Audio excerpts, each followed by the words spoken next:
하나님께 가까이 함이 복이라. 하나님께 가까이 함이 복이라. 나와 하나님 당신의 만남이 내겐 가장 큰 복이라.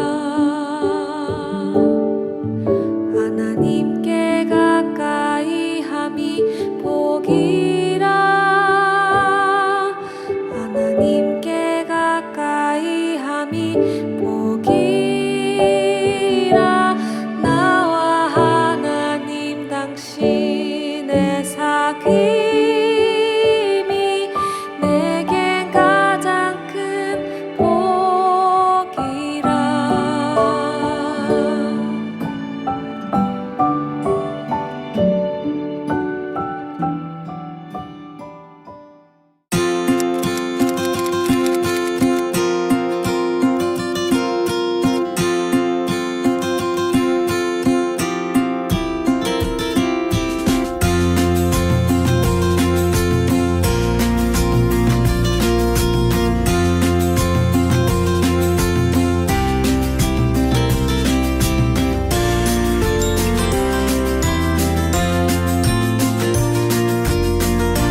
다시 빛나게 한 생명의 눈물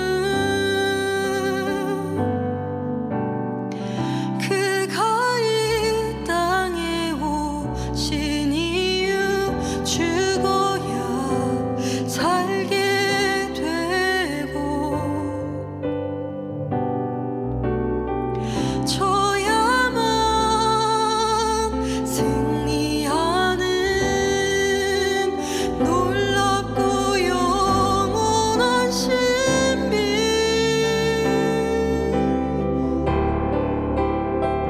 지으신 그대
기도하겠습니다. 하나님 아버지 감사합니다. 오늘 하루 치열하게 살아내다가 이렇게 말씀 앞으로 우리를 불러주셔서 너무나 감사합니다.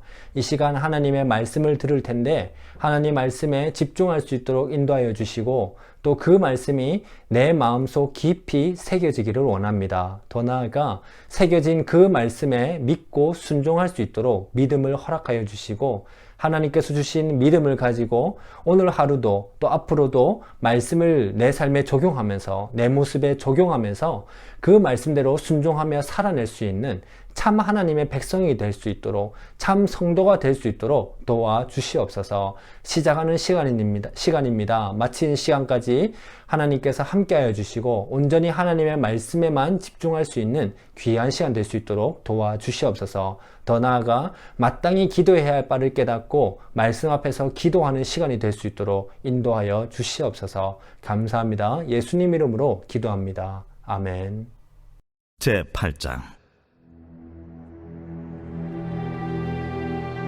에브라임 사람들이 기드온에게 이르되 내가 미디안과 싸우러 갈 때 우리를 부리지 아니하였으니 우리를 이같이 대접함은 어찌 됨이냐?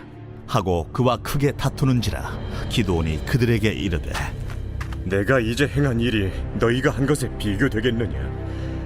에브라임의 끝물 포도가 아비에셀의 만물 포도보다 낫지 아니하냐? 하나님이 미디안의 방백 오렙과 스웹을 너희 손에 넘겨주셨으니 내가 한 일이 어찌 능히 너희가 한 것에 비교되겠느냐? 하니라. 기드온이 이 말을 하매 그때에 그들의 노여움이 풀리니라. 기드온과 그와 함께한 자 300명이 요단강에 이르러 건너고 비록 피곤하나 추격하며 그가 숫곳 사람들에게 이르되 나를 따르는 백성이 피곤하니 청하건대 그들에게 떡덩이를 주라. 나는 미디안의 왕들인 세바와 살문나의 뒤를 추격하고 있노라. 숫곳의 방백들이 이르되 세바와 살문나의 손이 지금 내 손 안에 있다는 거냐? 어찌 우리가 내 군대에게 떡을 주겠느냐? 그러면 여호와께서 세바와 살문나를 내 손에 넘겨주신 후에 내가 들가시와 찔레로 너희 손을 찢으리라. 하고 거기서 분우엘로 올라가서 그들에게도 그같이 구한즉 분우엘 사람들의 대답도 숫곳 사람들의 대답과 같은지라. 기드온이 또 분우엘 사람들에게 말하여 이르되 내가 평안히 돌아올 때 이 망대를 헐리라 하니라. 이때에 세바와 살문나가 갈골에 있는데 동방 사람의 모든 군대 중에 칼든 자 12만 명이 죽었고 그 남은 15,000명가량은 그들을 따라와서 거기에 있더라. 적군이 안심하고 있는 중에 기드온이 노바와 욕부와 동쪽 장막에 거주하는 자의 길로 올라가서 그 적진을 치니 세바와 살문나가 도망하는지라.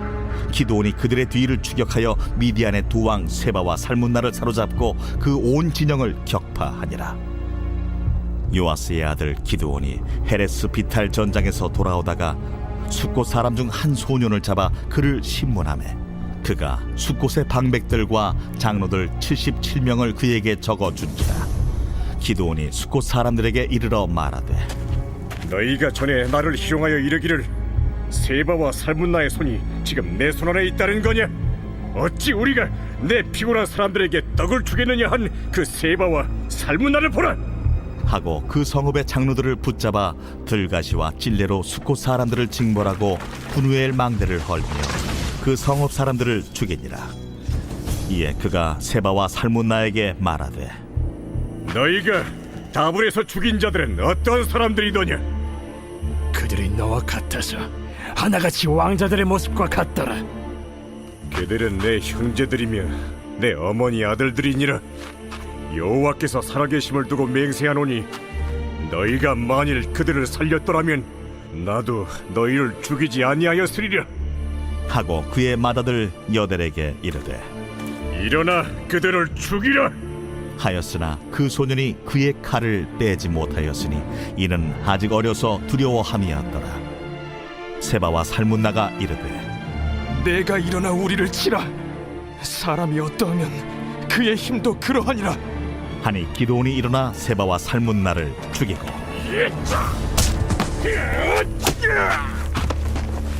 그들의 낙타목에 있던 조승달 장식들을 떼어서 가지니라.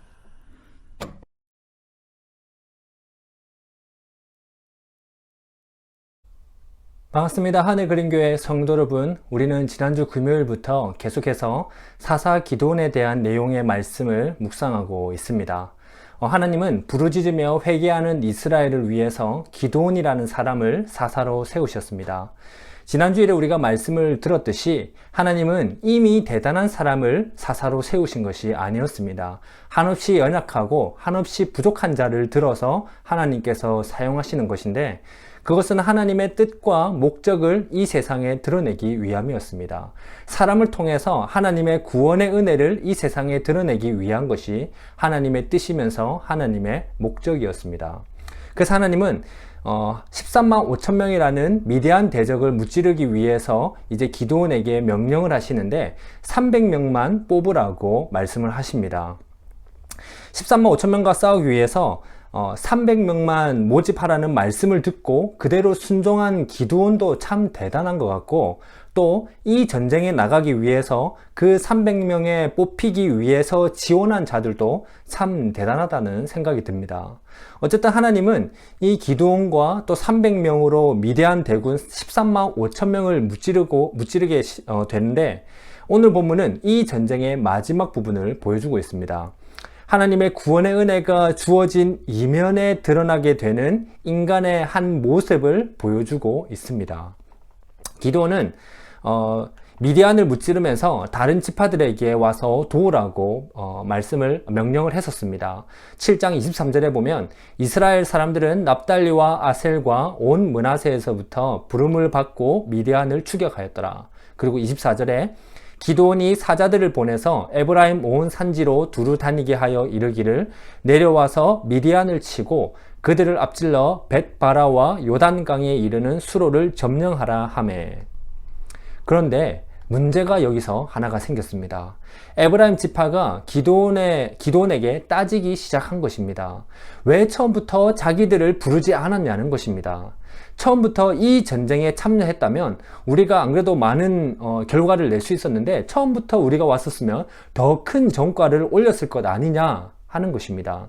하나님의 거룩한 전쟁과 또 하나님께 주시는 구원의 은혜에 대해서는 자신이 아무런 관심도 없고, 오히려 자기 자신에게 순간 생기는 시기심이 드러나고 있는 것입니다. 기드온이 왜 처음부터 에브라임을 부르지 않았을까요? 아마도 여러 가지 이유가 있었을 수 있겠지만 적어도 한 가지 확실한 이유가 있었습니다. 하나님께서 인간의 자랑을 드러내지 않게 하려고, 교만하지 않게 하려고 오직 300명만 선별해서 전쟁에 임하라고 기드온에게 명령을 했었습니다. 오직 하나님의 은혜로 승리했다는 고백이 흘러나오게 하기 위함인 것이죠. 7장 2절에 보면 여호와께서 기드온에게 이르시되 너를 따르는 백성이 너무 많은즉 내가 그들의 손에 미디안 사람을 넘겨주지 아니하리니 이는 이스라엘이 나를 거슬러 스스로 자랑하기를 내 손이 나를 구원하였다 할까 함이니라. 그런데 기드온은 이 사실을 에브라임에게 말하지 않았습니다. 왜 우리를 미리 처음부터 부르지 않았냐? 우리가 더 많은 일을 할 수 있었을 건데, 더 많은 결과를 올릴 수 있었는데 왜 안 불렀냐? 했을 때에 하나님께서 명령하신 이 말씀을 에브라임에게 설명하지 않았습니다. 오히려 인간적으로 지혜롭게 에브라임의 기분을 헤아려 주고 있습니다. 시기심에 맞서 너 왜 그러냐 하면서 맞서 싸울 수도 있었지만 상대를 높여주면서 이 갈등을 해결하고 있습니다. 기드온이 이 순간 참 지혜롭다. 그러니 우리도 이 기드온처럼 지혜롭게 사람과의 관계를 잘 해결해 나가야 한다 라고 해석하면서 적용을 할 수도 있을 겁니다. 기드온이 그래도 사람과의 관계를 깨뜨리지 않고 지혜롭게 잘 대처한 것이 이 본문에 대한 올바른 해석인지, 아니면 하나님의 은혜를 드러내지 않은, 하나님의 명령이 무엇이었는지, 하나님의 말씀이 무엇이었는지를 드러내지 않은 기드온의 잘못이라고 해석하면서 적용하는 게 옳은 것인지, 어떤 것이 옳은 것인지는 잘 모르겠습니다. 그러나 적어도 13만 5천 명과의 전쟁에서 승리를 이끈 하나님의 은혜 이면에 드러나고 있는 인간의 한 모습이 지금 본문에는 나오고 있다는 것입니다. 바로 갈등입니다. 갈등.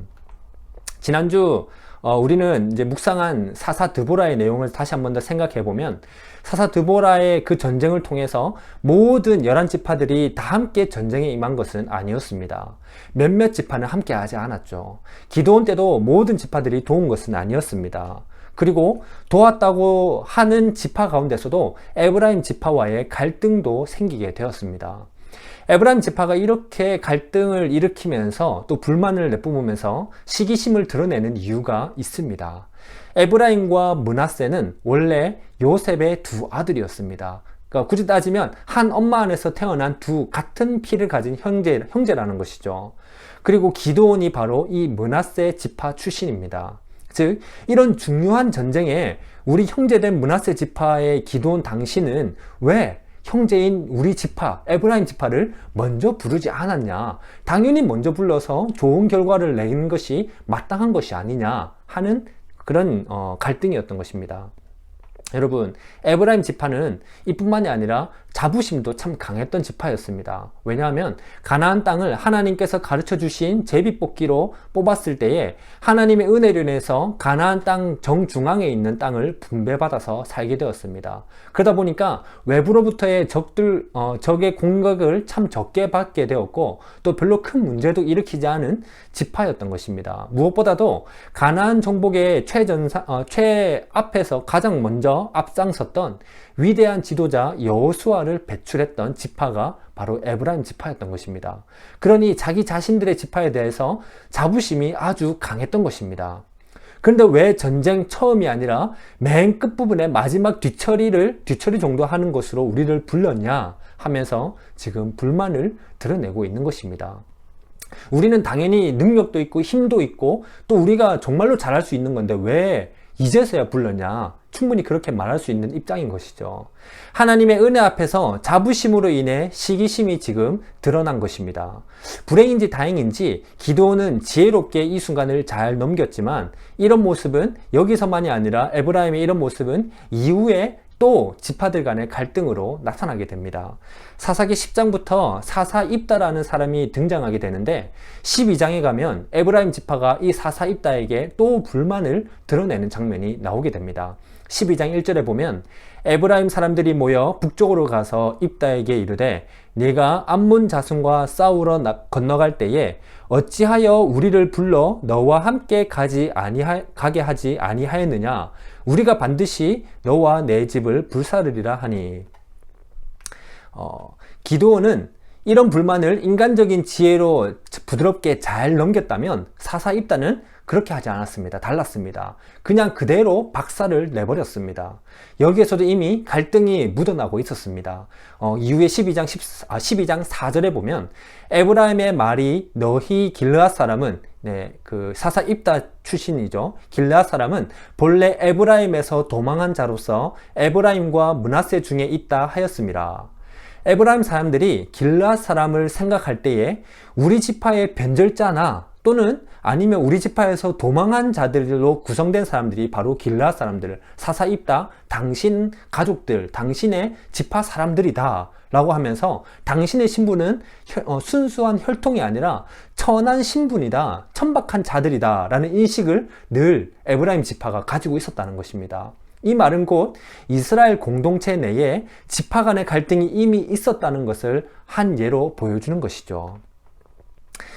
사사기 저자는 하나님의 거룩한 전쟁이 사사기에서 계속 일어나고 있으면서 동시에 구원의 은혜가 이스라엘 백성들에게 주어지고 있지만 그 이면에 나타나고 있는 인간의 모습을 또 한편으로는 보여주기 위해서 오늘 본문을 이런 맥락으로 계속해서 기록하면서 이어나가고 있습니다.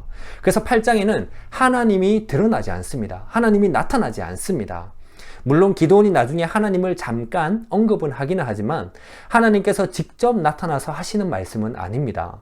아마도 사사기 저자가 인간의 모습을 조금 더 부각시키려는 의도가 있지 않나 생각이 됩니다. 그래서 이런 갈등 이후의 말씀을 계속 이어서 보면 또 다른 갈등과 지파 간의 또 다른 갈등과 또 거기에 대한 인간의 모습이 나타나게 됩니다. 기드온은 미디안 왕 세바와 살문나를 잡아서 죽이기 위해서 마치 지구 끝까지 쫓아갈 기세로 그들을 쫓아가기 시작합니다. 그러다 보니까 이제 그를 따르던 300명의 용사들이 지치게 되었습니다. 그래서 숫곳이라는 지역에 들려서 이제 그들에게 먹을 것을 좀 달라고 기드온이 손을 내밉니다. 그러나 숫곳 사람들은 기드온의 이 손 내민 것을 도와주지 않습니다. 그리고 브누엘로 갔는데 브누엘 지역 사람들도 역시나 기드온을 도와주지 않았습니다. 지도를 보시면 이 두 지역은 요단강 동쪽의 갓 지파의 사람들로 보이는데 같은 형제가 지금 적들과 싸우고 있는데 도와주지 않은 것입니다. 이들은 그럴 만한 이유가 또 있었습니다. 그들 입장에서는 너무나 타당한 이유가 있었다는 것입니다. 자기들 입장에서는 이 지금 기드온 그리고 이스라엘 모든 지파들이 같은 형제지만 여전히 그들은 현재 미디안의 압제를 두려워하고 있었던 것입니다. 왜냐하면 가나안 땅에 들어가기 위해서는 반드시 동쪽의 입구, 요단강 동쪽에만 입구가 있기 때문에 마치 우리 현관문이 있듯이 마치 현관문이 요단강 동쪽에만 있었기 때문에 어쩔 수 없이 미디안이 쳐들어올 때는 반드시 이 지역들을 지나갔어야 됐던 것입니다. 그러니 가장 먼저 미디안의 공격을 받게 되고 또 미디안의 공격을 가까이에서 경험하게 되는 지역들이 바로 이 갓지파가 살던 지역이었습니다. 그러다 보니까 혹시나 미디안이 아직은 여전히 이제 공격을 받아서 많은 그 군인들이 죽었다 할지라도 여전히 300명보다는 많은 인구가 있으니까 혹시나 마지막에 가서 역전을 해서 미디안이 이기게 되면 다시 돌아와서 왜 그때 기드온을 도와줬냐 하면서 그 대가를 자신들이 치러야 할지도 모르기 때문에 이들은 여전히 두려워서 기드온을 섣불리 도와줄 수가 없었던 것입니다. 하나님께서 기드온에게 전쟁의 승리를 주겠다는 말씀을 믿지 못해서도 맞지만 무엇보다도 그런 말씀이 듣고 안 듣고 또 그런 말씀에 순종하냐 안 듣냐 믿냐 믿지 못하냐 보다는 무엇보다도 그들에게 현실적인 문제가 가장 시급했던 것입니다. 즉 이런 현실적인 문제가 지파 간의 갈등으로 이제 이어지게 되고 현실적인 문제를 나는 적절하게 대응했을 뿐인데 그 대응과 또 다른 대응들이 부딪히면서 갈등이 생겨났던 것이고 결국에는 관계가 깨어지는 모습으로 이어졌던 것입니다. 그리고 이뿐만이 아니었습니다. 기드온이 그토록 미디안의 두 왕을 쫓은 이유가 이제 드러나게 됩니다. 하나님께서 전쟁을 승리로 주셨으니까 끝까지 기드온은 싸웠던 것이 아니었습니다. 바로 개인적인 복수 때문에 기드온은 끝까지 쫓았던 것입니다. 본문 18절 19절에 보면 너희가 다볼에서 죽인 자들은 어떠한 사람들이더냐? 그 두 왕에게 물었습니다. 그랬더니 그 두 왕이 대답하되 그들이 너와 같아서 하나같이 왕자들의 모습과 같더라 하니라. 그가 이르되 기드온이 이르되 그들은 내 형제들이며 내 어머니의 아들들이니라. 하나님께서 미디안을 기드온의 손에 넘기셨으니 마지막까지 그 말씀에 충성스럽게 그 사명을 감당한 모습으로 해석하는 본문 내용도 있습니다. 그러나 적어도 기드온 자신의 인간적인 복수 때문에 이 왕들을 쫓았다는 것을 오늘 사사기 저자가 기록하면서 보여주고 있습니다. 더 나아가 이런 복수 때문에 나아가는 과정 가운데 형제들과의 갈등이 더욱더 고조되고 있다는 것은 변함없는 사실이었습니다. 사실 이런 갈등뿐만 아니라 기드온의 내리막의 모습도 계속해서 보여주고 있습니다. 하나님께서 승리라는 은혜를 주신 이면에 계속해서 드러나는 인간의 또 다른 모습을 보여주고 있습니다. 18절에 보면 기드온의 가족들의 모습이 지금 적들의 모습에 그리고 사람들의 눈에 어떻게 보였다고 합니까? 왕자들과 같았다라고 하고 있습니다. 왕족처럼 보였다는 것이죠. 그런데 기드온이 맨 처음에 부름받았을 때에 기드온이 뭐라고 대답했는지 여러분 기억나십니까? 6장 15절에 보면 오 주여 내가 무엇으로 이스라엘을 구원하리이까? 보소서 나의 집은 므낫세 중에 극히 약하고 나는 내 아버지 집에서 가장 작은 자니이다. 그런데 오늘 본문에 와서는 뭐라고 얘기합니까? 왕족처럼 보인다고 합니다. 그래서일까요? 백성들은 이 사건 이후에 기드온에게 이스라엘을 다스려 달라고 합니다. 당신과 당신 아들들이 우리를 다스려 주시옵소서 그렇게 요청을 합니다. 미디안 왕의 압제를 받으면서 이스라엘 백성들은 아마도 우리도 다른 나라들처럼 눈에 보이는 우리를 다스리는 왕이 있어야 된다 라고 느꼈던 모양입니다. 다행히도 기드온은 인간적인 왕이 아니라 하나님께서 왕으로서 다스려야 한다는 그런 고백을 하게 됩니다. 그러나 이유는 모르겠지만 이 고백 이후에 기드온은 대사장이 입어야 하는 에봇을 만들어 가지고 자기 성읍에다가 걸어 두었습니다. 그리고 8장 27절에 보면 기드온이 그 금으로 에봇 하나를 만들어 자기의 성읍 오브라에 두었더니 온 이스라엘이 그것을 음란하게 위함으로 그것이 기드온과 그의 집에 올무가 되니라. 이것은 결국 올무가 되어서 기드온 지방과 이스라엘을 음란하게 하는, 원어 그대로 보면 우상 숭배를 하게 하는 결과를 초래하게 되게 됩니다. 하나님이 아니라 인간을 의지하게 되고 인간을 섬기게 만들었다는 것입니다. 성도 여러분, 오늘 본문은 여러 해석을 통해서 여러 부분을 해석하면서 여러 가지의 적용을 우리가 이끌어낼 수가 있습니다. 그러나 하나님의 구원의 은혜를 받게 된 인간의 이면에 나타나게 되는 모습에 우리가 조금 더 주목을 했으면 좋겠습니다. 오늘 본문에 나오는 사람들, 기드온, 그리고 그를 따르는 300용사들, 그리고 에브라임 사람들, 그리고 숫꽃과 브누엘 사람들, 과연 이들 중에 누가 이스라엘일까요? 누가 하나님의 백성이고 하나님의 구원의 은혜를 받은 이스라엘이라고 불릴 만한 사람이 과연 이들 중에 누구일까요? 하나님의 은혜를 받았더라도 조그만 틈 하나가 생기니 계속적인 갈등을 일으키게 된다는 것을 보여주고 있습니다. 그리고 그 갈등은 결국에는 분열을 일으켜서 관계를 깨트린다는 사실을 오늘 우리에게 말씀하고 있습니다. 교회 안에 이런 일이 허다하다는 것입니다. 이스라엘이라는 교회, 그리고 오늘날 우리가 살아가는 교회 안에도 이런 일이 허다하다는 말씀을 하고 있는 것입니다. 구원의 은혜를 받은 사람들이 모였지만 이런 관계에는 하나님의 은혜만 있는 것이 아니라는 겁니다. 이 안에는 시기도 있고 질투도 있고 분노, 욕심, 이기심, 다양한 것들이 사람들 사이에 하나님의 은혜를 받은 사람들이 모여있는 이 관계 속에 나타나면서 그 은혜를 계속해서 깨트린다는 것입니다. 우리 중 누가 이렇게 하면 시기심이구나 라는 알면서 그 시기심을 행동하겠습니까? 이렇게 하면 참 내가 이기적인 모습인데 하는 것을 알면서 내가 계속 그러면 이기적이게 행동해야지 하는 사람이 있습니까? 대놓고 알면서 그렇게 하는 사람은 아무도 없습니다. 그런데 우리 모두에게는 이런 모습이 나타나고 있다는 것입니다. 그리스도인이라고 하면서, 교회라고 하면서 이면에는 이런 모습을 나타내고 있다는 것입니다. 왜요? 자기 자신의 입장에서는 너무나 현실적이고 너무나 타당한 상황이고, 그래서 이렇게 행동하거나 이렇게 해결하고 결정할 수밖에 없는 문제라고 스스로 결정짓고 결단하고 여기기 때문입니다.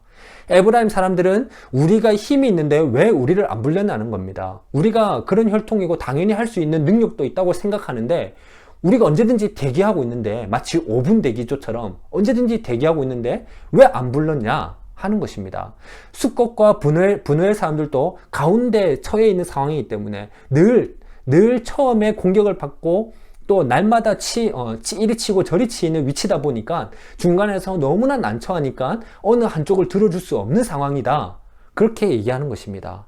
기도는 또 어떻습니까? 그냥 형제를 원수를 사랑해야지 쉽게 우리는 말할 수 있습니다. 그러나 자기 형제, 자기 가족들이 살해를 당했습니다. 눈이 뒤집히는 거죠. 당연한 것입니다.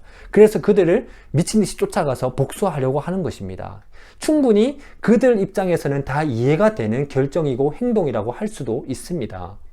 결국 하나님의 은혜를 다 같이 받았음에도 불구하고 자기 자신을 위한, 또 자기 자신이 우상이 되어서 죄의 모습을 드러내게 되는 존재가 바로 오늘 우리라는 것을 말씀은 거울로 비춰주고 있는 것입니다.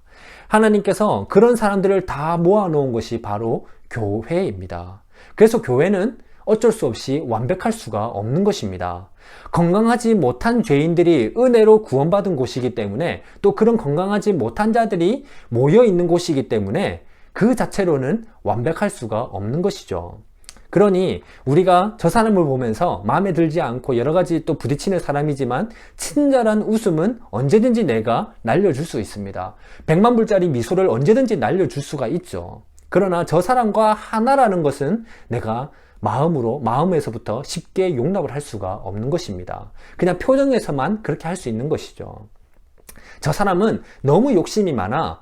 겉은 지금 웃고 있지만 속은 무슨 꿍꿍이가 있는지도 몰라. 저 사람은 너무 말을 함부로 해.